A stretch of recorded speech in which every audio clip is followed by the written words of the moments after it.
Here at the 98th convention of B'nai B'rith Israel.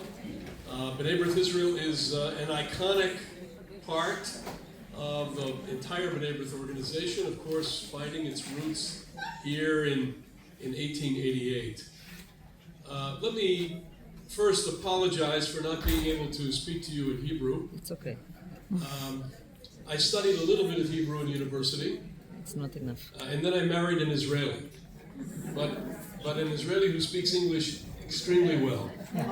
So, as much as she tried to get me to converse in Hebrew, it didn't stick, it didn't work. So, that's what you have here today, and I apologize again for speaking only in English. We're deeply proud of B'nai B'rith Israel and all of the important work that it does in this country. For the soldiers, for those in need, for projects that are not necessarily always publicized but are so important in helping people. This is exactly the DNA of B'nai B'rith. This is exactly who we are. And I have to tell you, today is my last day as CEO.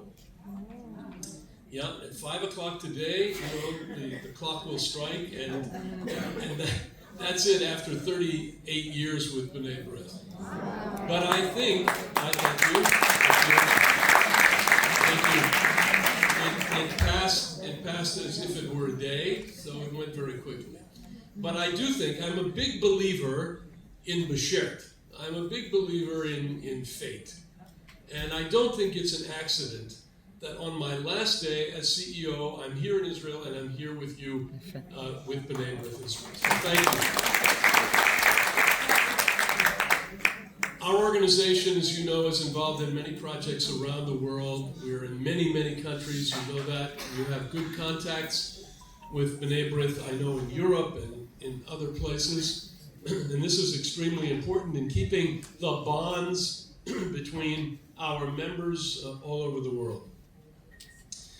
And as the world has gotten smaller, all of the issues affecting the Jewish community here, and the Israeli community, the American Jewish community, Europe, Latin America, Canada, Australia, New Zealand. As the world has gotten smaller, we are all affected by the same issues, and I want to talk about a couple of those issues today. And the first is the most recent crisis, which is that with Iran. In my view, the job is not yet finished, and it needs to be finished. נכון, לגמרי, ברור. Say it to Trump. Sorry? Say it to Trump. It's okay. No, I'm going to go. The Iranian issue has been at the root of so many of the world's problems for 47 years, and it is time to finish this job. Now, I'm skeptical, as many Israelis are. I'm skeptical of the MOU and the agreement that has been made between the United States and Iran. There's trouble ahead. The Iranians cannot be trusted. The Iranians will continue to build their nuclear weapon. The Iranians will continue to fund Hamas and Hezbollah and the Houthis. So this is not yet over. And until it is finished, we are, I think, going to face some great difficulties. And not only here in Israel, but in our country as well. You know, people forget, many Americans have forgotten, unfortunately, that Hezbollah and the Iranians were responsible for killing hundreds of Americans. The Marine Corps barracks attack, the attack at Khobar Towers, the attempt to kill the Saudi ambassador in the United States, in Washington, D.C., in a restaurant. I mean, it goes on and it goes on. And look at what's happened. Since this agreement was signed by the two presidents, we've had problems in the Strait of Hormuz. We've had attacks. You know, we have an expression, you probably have it in Hebrew as well. We have an expression in English, they are sticking a finger in the eye of the United States.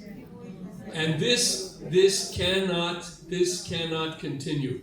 And I believe it will not continue until, as I say, until it is finished. The second issue that I want to talk about is anti-Semitism. You know, the other day, I don't know if you read this, some of you read it, there's a member of Congress. His name is Dan Goldman. And he was running in the primary in New York. Some of you may have seen this. He was running in the primary to be re-elected, to get the nomination again for Congress. He lost. He lost to a Jewish politician who was not very friendly to Israel. But Dan Goldman, Congressman Goldman, was in Brooklyn with his daughter, little girl, and they went into a cafe because they needed to use the bathroom. And the congressman bought a cup of coffee. He said, listen, I went in, we used the bathroom, so I wanted to buy a cup of coffee. He bought the cup of coffee, and he was recognized for Congressman Goldman. And the owner of the cafe said, we don't serve genocide enablers in this cafe. And he said, if you drink our coffee, it doesn't taste like genocide juice. It doesn't taste like genocide juice. They gave him back his $9.72, whatever, and he walked out of the cafe. In San Francisco, a Jewish candidate for Congress, you saw this, Scott Wiener, in San Francisco, walked into the room, into this meeting, and was told to get out. We don't want you here.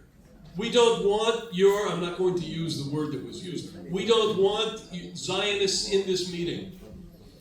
And this, Scott Wiener, is a guy who is largely popular in San Francisco. He's a popular politician.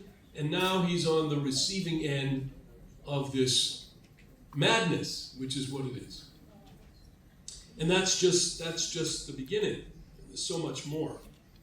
We used to say the problem with anti-Semitism was in Europe, right? Everybody said the problem is in Europe, and it still is in Europe.